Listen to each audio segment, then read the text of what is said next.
Ready?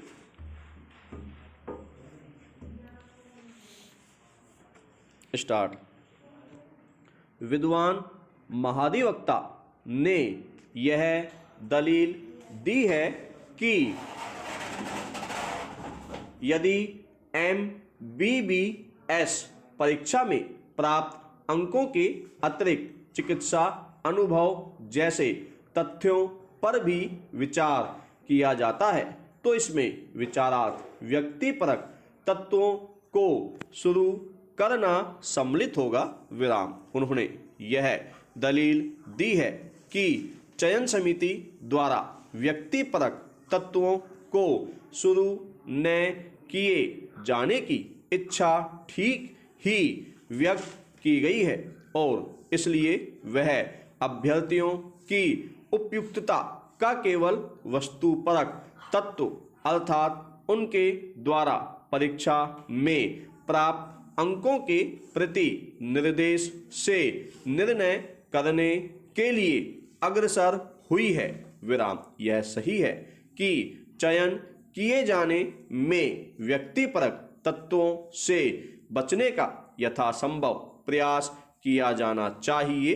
विराम। किंतु व्यक्तिपरक परीक्षण से बचने का प्रयत्न करते समय दूसरे महत्वपूर्ण तथ्यों जैसे चिकित्सा अनुभव और अन्य तथ्यों की भी जिन्हें पूर्व में उपवर्णित किया जा चुका है और जो उस पद पर किसी अभ्यर्थी की उपयुक्तता पर विचार करने से संबद्ध है, उपेक्षा नहीं की जा सकती, क्योंकि उस स्थिति में उस पद पर सर्वोत्तम अभ्यर्थी का चयन करने के उद्देश्य के विफल हो जाने की संभावना होगी। विराम।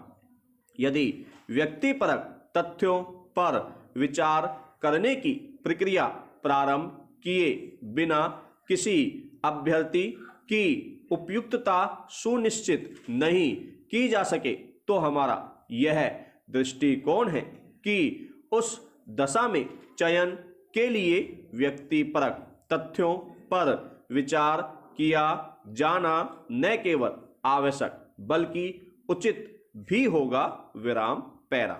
जो दृष्टिकोण हमने अपनाया है उसको ध्यान में रखते हुए हमारा यह विचार है कि स्नातकोत्तर डिप्लोमाधारियों सहित स्नातकोत्तर अभ्यर्थियों के चयन में हस्तक्षेप करने की कोई आवश्यकता नहीं है। विराम। जहां तक मार्गदर्शक सिद्धांत के अंतिम भाग में और मार्गदर्शक सिद्धांत ख में अधिकथित सिद्धांतों के आधार पर जिनके संबंध में हम पहले ही यह अभिनिर्धारित कर चुके हैं कि वे उचित नहीं है, अभ्यर्थियों का चयन किए जाने का संबंध है। यदि हम केवल चयन को ही अपास्त कर दें तो इससे न्याय के उद्देश्यों की पूर्ति हो जाएगी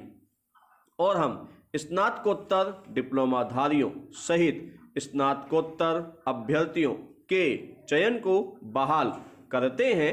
विराम। अनुच्छेद 226 के अधीन इस न्यायालय की शक्तियां ऐसा आदेश करने के लिए पर्याप्त व्यापक है जो हमारे मतानुसार विधि और साथ ही न्याय के अनुरूप होगा। विराम। पैरा। चयन समिति उन स्नातकोत्तर अभ्यर्थियों के जिनके चयन को हम बहाल कर चुके हैं चयन से भिन्न चयन करने के लिए विधि के अनुसार युक्तियुक्त मार्गदर्शक सिद्धांत विरचित किए जाने के पश्चात अग्रसर हो सकती है जिससे समिति इन पदों के लिए उपयुक्त अभ्यर्थियों का चयन करने में समर्थ हो सके।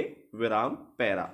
1980 के रिट पिटीशन संख्या 4940 में प्रथम पिटिशनर एक विकलांग व्यक्ति है। विराम। यह दलील दी गई है कि विकलांग व्यक्तियों के पक्ष में आरक्षण किया जाना चाहिए, विराम।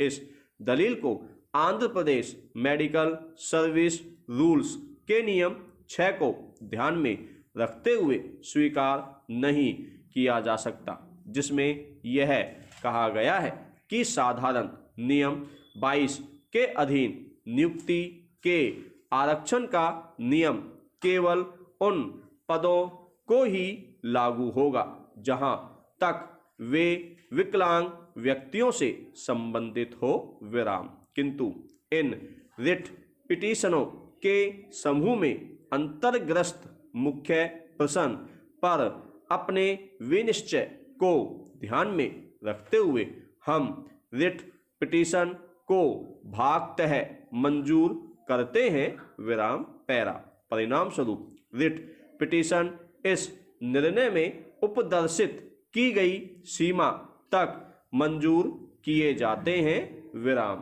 किंतु मामले की परिस्थितियों में खर्चे के बारे में कोई आदेश नहीं किया जाता, विराम। प्रत्येक मामले में अधिवक्ता की फीस 100 रुपये है।